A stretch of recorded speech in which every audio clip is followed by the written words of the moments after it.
Hi friends, நான் உங்கள் கடல்மான் இல்லையா. இன்றைக்கி நம்ம என்ன வீடியோ பார்க்க போகிறோம் அப்படின்னா, எங்கள் ஊரில் காட்டுக்கு நடுவில் உள்ள ஒரு சக்தி வாய்ந்த முனீஸ்வரர் கோயிலில் நாங்களே போயிட்டு சமைச்சு படைக்கிற வீடியோ தான் நம்ம பார்க்க போகிறோம். நம்ம முனீஸ்வரருக்கு ஒரு படையலை போட்டுட்டு போனோன்னா அன்றைக்கி கண்டிப்பாக நல்ல தொழில் கிடைக்கும். சாப்பாடு, சிக்கன் குழம்பு, முட்டை, அதுக்கப்புறம் கருவாடு, சுருட்டு, அப்புறம் அவங்களுக்கு வச்சு படைக்கிறதுக்கு ஒரு கோட்ரு பாட்டிலு, அதெல்லாம் வச்சு படைச்சோன்னு வச்சிங்களா வேறு லெவலில் தொழில் கிடைக்கும். அதோட இந்த மாதிரி பாட்டில் போயிட்டு ஒரு சமைச்சு சாப்பிட்றதோட எக்ஸ்பீரியன்ஸும் ரொம்ப நல்லாவே இருக்கும்.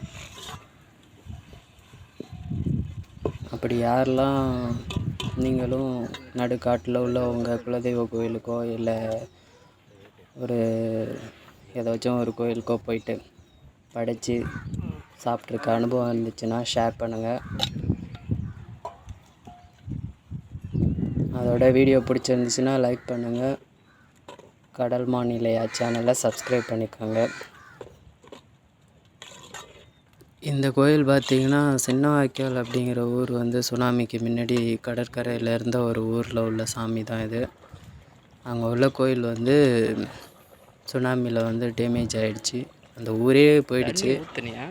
அதில் இருந்த ஒரு சின்ன சின்ன சிலைகள், அந்த சூளம் எல்லாத்தையும் எடுத்துகிட்டு இந்த மாதிரி கொஞ்சம் தூரம் தள்ளி அதை வச்சு இன்னை வரைக்கும் கும்பிட்டுட்டு இருக்காங்க.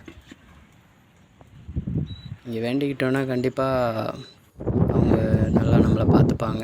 இதுதான் முனீஸ்வரர் இருக்கிற இடம். Okay friends,